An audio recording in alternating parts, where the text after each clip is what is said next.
Right. Welcome back, everyone, to Author Story. I'm your host, Alexander Lim, and our guest, Thomas W. Jones, is the author of From Willard Straight to Wall Street, a memoir, which you can check out by clicking on the Amazon link in the video description below. Thomas is the founder and senior partner of venture capital investment firm TWJ Capital, LLC, and has previously served as chief executive officer of global investment management at Citigroup. We covered him previously in Author Story, and there seemed to be a lot more to say, and hence this second interview. So, Thomas, welcome to Author Story. Thank you very much for being with us yet again. Thank you. Thank you. I'm delighted to be back. You're welcome. So, in our previous interview, we covered your childhood and the influence of your family and your upbringing, which wasn't one would think of the quote typical unquote black boy. And we also covered your participation in the siege of Willard Street Hall, as well as your rise in Citigroup and subsequent departure from it. Now, I'd like to carry on kind of like where we left off in the last interview. The next, what I'd like to ask about is the changes that happened at Citigroup. So, specifically, first off, after you left, you're investigated by the SEC. I'd just like to know what were the supposed reason behind the charges leveled against you? Well, I was the head of the wealth management business at Citigroup, All right. which included the asset management business. Mm-hmm. And there had been a contract entered into in 2004, Mm-hmm. 2002, Right. uh, between the asset management firm and the transfer agency that does all of the administrative work Right. for the mutual funds. Right. And the Securities and Exchange Commission claimed that the asset management business had not properly disclosed all of the details of that Mm-hmm. contract to the mutual fund board of directors, board Right. of that you know on the mutual fund boards act on behalf of the shareholders in the funds. Mm-hmm. And so the Securities and Exchange Commission claimed that we had not made proper disclosures Mm-hmm. of the contract details to the mutual fund boards, that we had misled them with regards to some of the core elements of the contract. Right. My defense, essentially, I Mm-hmm. mean, the Citigroup legal department, both in asset management and the corporate general counsel legal team, Mm-hmm. had vetted the contract Mm-hmm. in every detail. Mm-hmm. And so it was on advice of counsel that the Mm-hmm. contract was structured the way that it was. All right. Uh, what happened was that Citigroup settled the SEC complaint. Mm-hmm. And in the course of that settlement, they did not include the usual and customary provision, Mm-hmm. which said that all of the senior management of the affected business unit Mm-hmm. were also included in the terms of the settlement and not Mm-hmm. subject to any prosecution. Okay, Right. Right. Right. when that provision was omitted, Mm-hmm. I think that what the SEC believed was that it implied that Citigroup had done an investigation Mm-hmm. and concluded that somehow the senior management of the business unit were at fault, Mm-hmm. and therefore the company was not protecting us in the terms of the settlement. Ah. So the Securities and Exchange Commission, that was like putting a target on my back, frankly. Right. Right. Um, it was just something very cynical that the company did, Mm-hmm. that the CEO Chuck Prince did. Mm-hmm. And so the SEC brought charges against me. Mm-hmm. Um, uh, I went through a tough period of reflection with regards to how to handle the situation. Mm-hmm. It's tough to fight the SEC. Right. First, Right. it takes millions and millions and millions of dollars because all of the resources of the federal government literally are arrayed against you. Mm-hmm. And even if you win, Mm-hmm. usually you cannot recover the cost of your defense Mm-hmm. from the SEC. So even if Mm-hmm. you win, you're punished Mm-hmm. because you've paid millions of dollars out in legal fees. Okay, Right. so that's Right. one issue. Second issue is that if you're a senior executive like myself in a regulated industry, Mm-hmm. like financial services, Mm-hmm. where the Securities and Exchange Commission has substantial oversight over many of the business operations, Right. it's very difficult to have a senior job at any regulated firm if you're involved in a fight with the regulator. Right. So people that are within the industry in senior roles quickly try to settle any kind of disputes that they have with the Securities and Exchange Commission Right. because it's a barrier to their employment. Mm-hmm. And so the Securities and Exchange Commission, through these mechanisms of the cost of defense Mm-hmm. and the barrier to employment, it brings enormous pressure Mm-hmm. on the defendants. Right. In my case, I knew that I had not done anything wrong.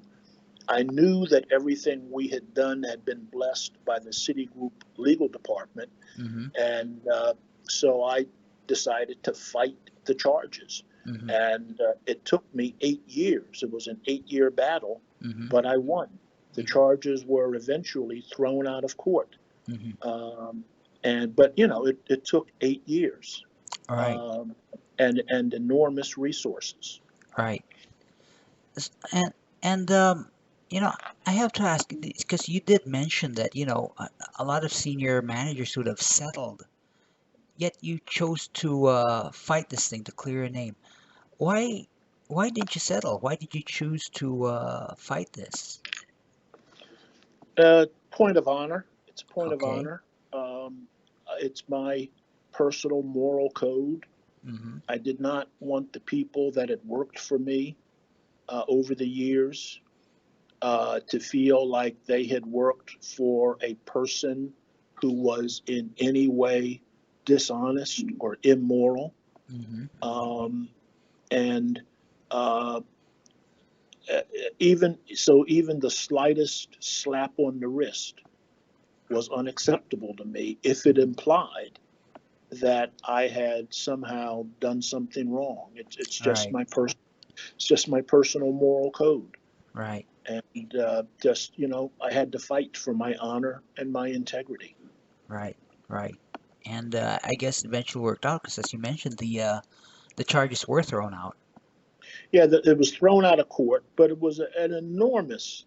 I mean, essentially, I had to create a way to be self-employed Right. because, as I said, I was not employable Mm. in a typical regulated financial services company. So Right. I had to create my own employment setup. Mm-hmm. I had to find a way to generate sufficient income Mm-hmm. to support my family, Mm-hmm. and I had to uh, have sufficient resources, the millions of dollars that were going to be required Right. to hire the legal staff, the legal Mm-hmm. resources that are necessary to Mm-hmm. fight the Securities and Exchange Commission, to fight the federal government in court. Right. Okay. Right. So yes, and you know, and you finally cleared your name, which is a big, big, big positive, I'm sure. Well, at the end of the day, Alvin, it's my feeling is that's all that we really have. All that any of us really have is our personal integrity, our honor, our morality, who we are and what we stand for. The way we conduct our lives. Yeah. At the end of the day, that's really all that matters. Right. Right. Okay. All right. Got that. All right. So Thomas, I'm sure you've kept close tabs on the financial and business environment in Wall Street and other such companies. Based on what you've seen or heard, has anything like changed in the past, something like 10 years or so? I mean, I'm thinking in particular about all the stuff that happened in the banking industry in that time and maybe even the years before that. Well, um, I would say the change which concerns me the most Mm-hmm. would be the difference between the way corporate America operates today and the Mm-hmm. way it operated when I began my career in the 1970s. Let me give you an example. All right. When I started my career in the early 70s, the CEO of General Electric, Mm-hmm. that iconic company, even more iconic back then than it is now. Mm-hmm. The CEO was retiring, Reginald Jones, Mm-hmm. and the newspapers were talking about how he was leaving with $10 million. Mm-hmm. And $10 million is a lot of money. Mm-hmm. In the 1970s, that's equivalent to $50 million or so today. Right. Right. So, he was quite wealthy. Mm-hmm. But to put it in perspective, a comparable CEO retiring from a major company like GE today Mm-hmm. usually leaves with often more than $1 billion, Mm-hmm. you know, usually at least $500 million. Mm-hmm. And, then that cascades down the line. So the number two, if the CEO gets out with $1 billion, then the number two has 500 million. The number three gets 250 million. The Right. number four gets 125 million. I Right. mean, one example of that is the lady who was fired out at Wells Fargo Bank, the lady who ran consumer banking and was fired for all of those, false account scandals. Right. She walked out with $125 million. Mm-hmm. And she was only the number three or number four person in the company. Mm-hmm. So there's an enormous concentration of the wealth of the company concentrated at the top levels of the company. And the Mm-hmm. significance of that is this.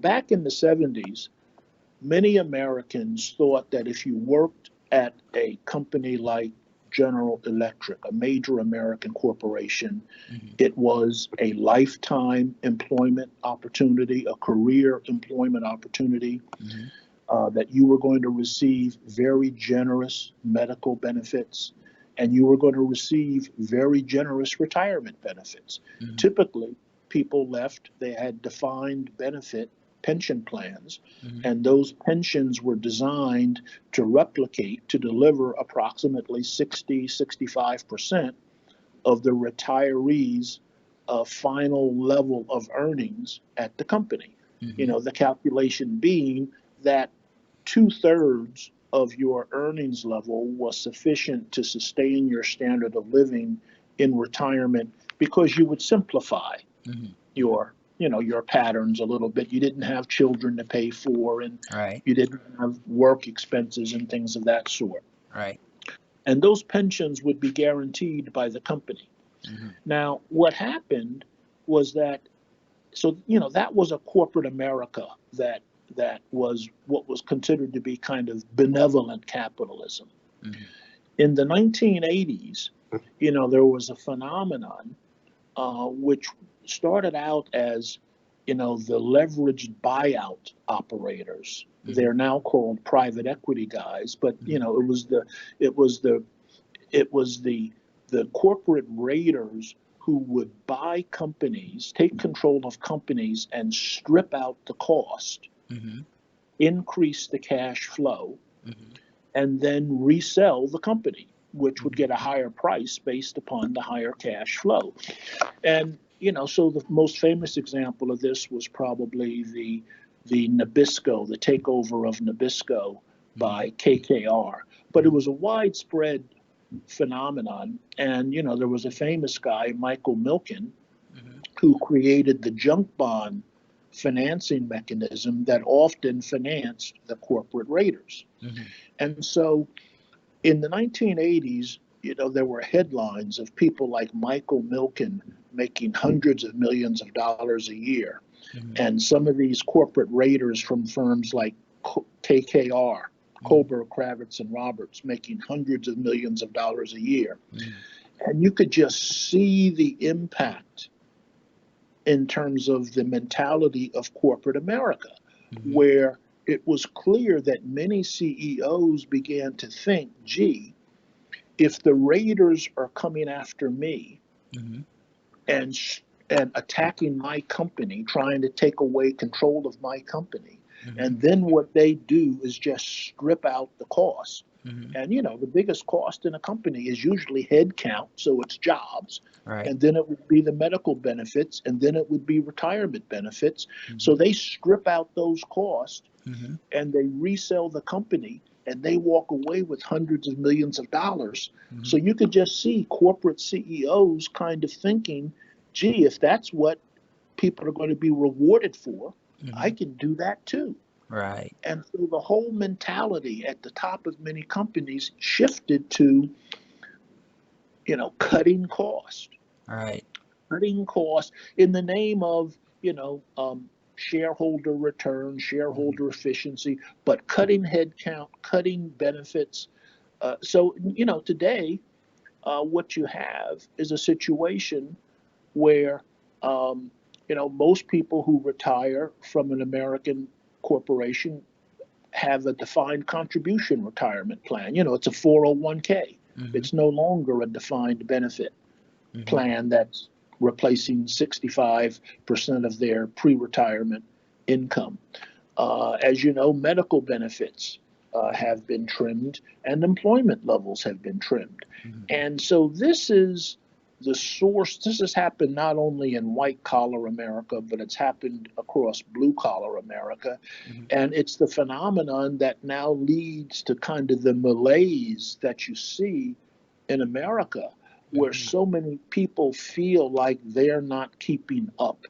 And you even see large proportions on some polls, even a majority of millennials Mm-hmm. say that, well, maybe capitalism isn't the best system after all. Right. Maybe we want to have some form of socialism. Mm-hmm. And so that kind of, that's the biggest change that I've seen. Mm-hmm. That shift from what I would call benevolent capitalism Mm-hmm. to a much harsher form of capitalism, Mm-hmm. which really works best for the people at the top, Mm-hmm. but not so well for the people in the middle and the people below the middle. Right. Right. Okay. All right. So really, the impact here is really noticeable on excuse me, as you mentioned, particularly on the ordinary people, the middle and lower people. Yeah, when you uh, just think about the people that uh, the blue collar workers Mm-hmm. that had jobs at manufacturing companies like uh, General Motors and Mm-hmm. Ford, and $30 an hour, plus their benefits, and $30 an hour. That's kind of a $60,000 annual income plus All your right. benefits, and that was just these people. You can just see the old pictures of them. Mm-hmm. They would have decent houses. Mm-hmm. Often they would have little boats, motor boats that they Mm-hmm. could go up to the lake and go fishing with their Mm-hmm. families and their buddies and go Mm-hmm. camping, and just a pretty nice, lifestyle. Right. And those jobs, a lot of those jobs are now in Mexico, okay, Right. Right. as part of the cost cutting process. Mm-hmm. And these people are, a lot of them, weren't able to retrain themselves and pick Mm-hmm. up new skills. Right. And they are the people that are kind of in the forefront of being victims of the opioid Mm-hmm. crisis. Right. I mean, Right.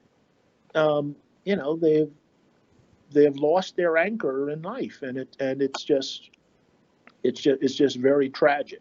Mm-hmm. And even in the middle class Mm-hmm. across America, in white collar occupations, people don't feel the same degree of security. Right. You know, people don't often feel that companies these days are looking to offer them a lifetime employment opportunity. It's much more transactional. Mm-hmm. Maybe you'll be here for a few years, maybe you'll be there for a few years, Right. and that breeds insecurity. Right. And that insecurity reflects itself in the politics of the country Mm-hmm. and in kind of the tone of our public discourse in the Mhm. country. We have an angry public discourse Mhm. because many people are angry about their personal situations. Mhm. Right. And speaking of public discourse, um, how do you view the social environment today? And I'm thinking in particular about like in the past few years, there have been riots in Ferguson, Baltimore, the Black Lives Matter movement. I mean, I guess we're all aware of what the okay, I'll use the term how racist things are nowadays in the United States. What is your opinion on what's going on right now, and what could be done? Well, I would say I don't think our public discourse strikes the right balance with Hmm. regards to recognizing how much progress has been made in America with regards to racial issues and Okay. social issues, how much progress has occurred, balancing that recognition of the progress Hmm. with calling out the issues that still remain and the issues that still need to be addressed. All right. So with regards to Black Lives Matters, they're absolutely right.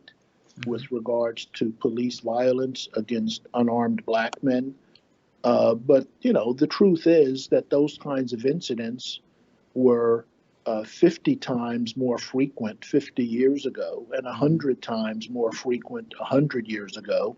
All right. And the police were almost never punished for those kinds of events Hmm. 50 years ago or 100 years ago. Hmm. So, in a relative scale, we should recognize um, um, that there has been progress. It's not perfect, but it has moved in the right direction. Similarly, millions and millions and millions of African Americans and Latinos and Asian Americans have lifted themselves into the middle class and higher Hmm. because they've been able to get decent educations and decent employment opportunities, which are no longer constrained by laws and social practices which restrict the access of blacks and Latinos and Asians to corporate jobs and government jobs. Right. And so, we should recognize that millions of people have done pretty well in America because there's less discrimination than there used to be Hmm. and better education for the most part Hmm. for non white citizens than there used to be.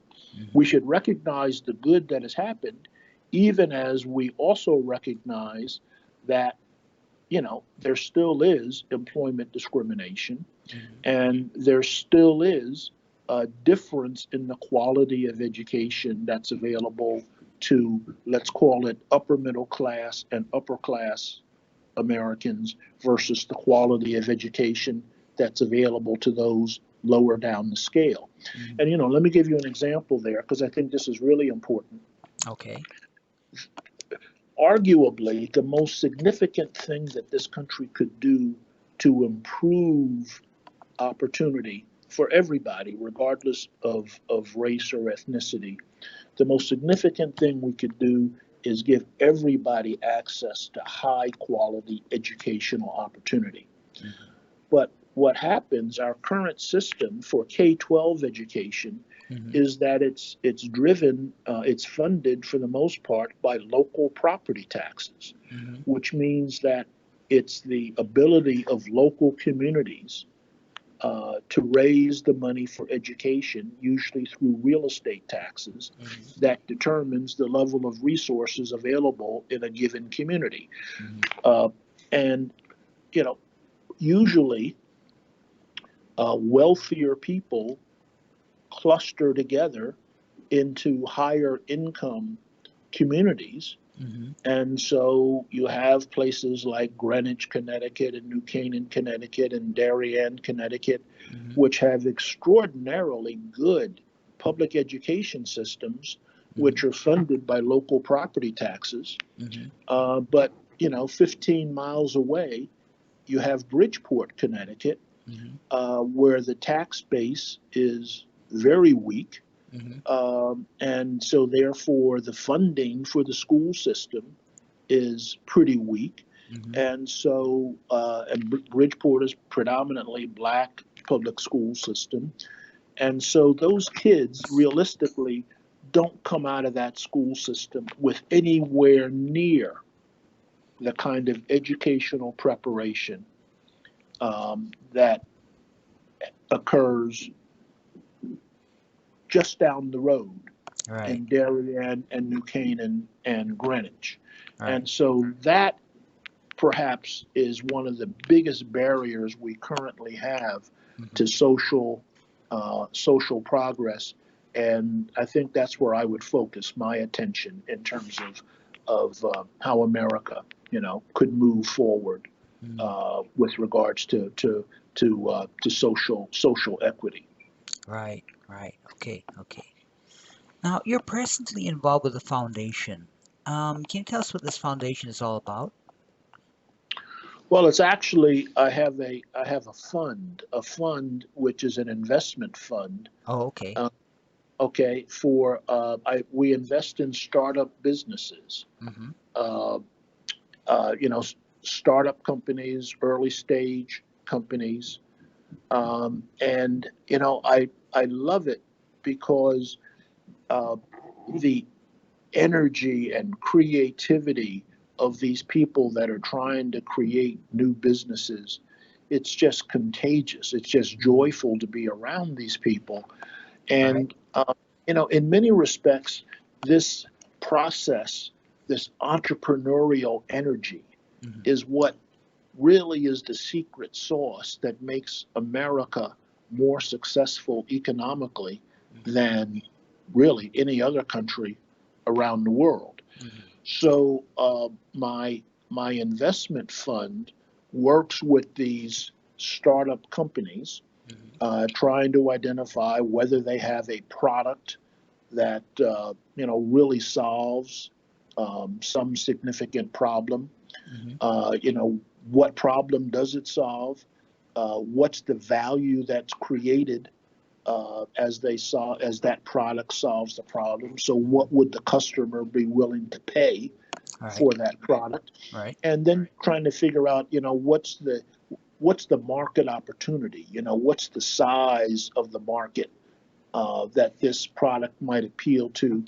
And then what's the revenue potential associated with the product? Mm. And therefore, the process of how do you build the company that captures this opportunity.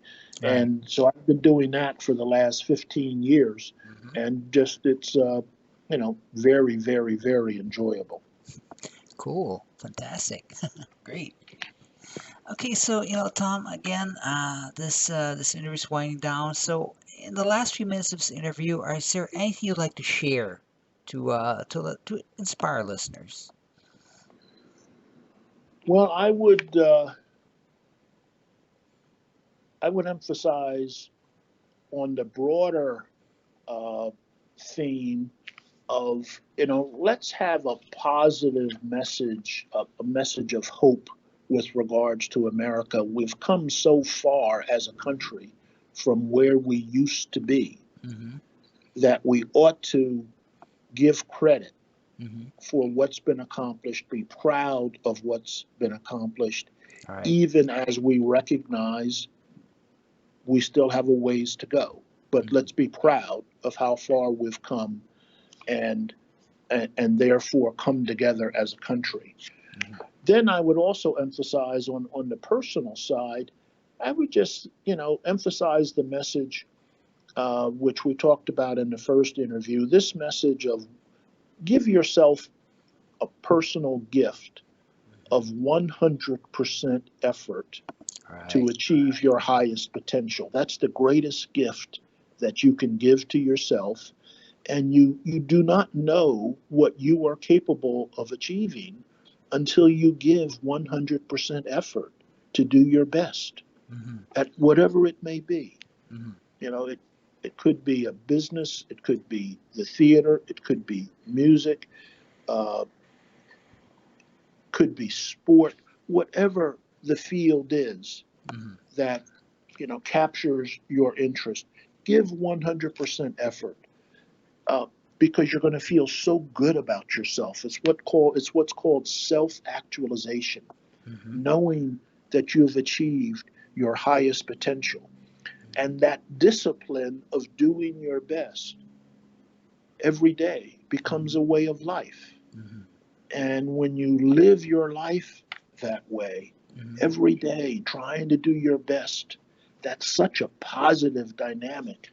Mm-hmm. You'll never regret it. So give that gift to yourself. You're Mm-hmm. the only person who can do that. Everybody controls that for their own individual self.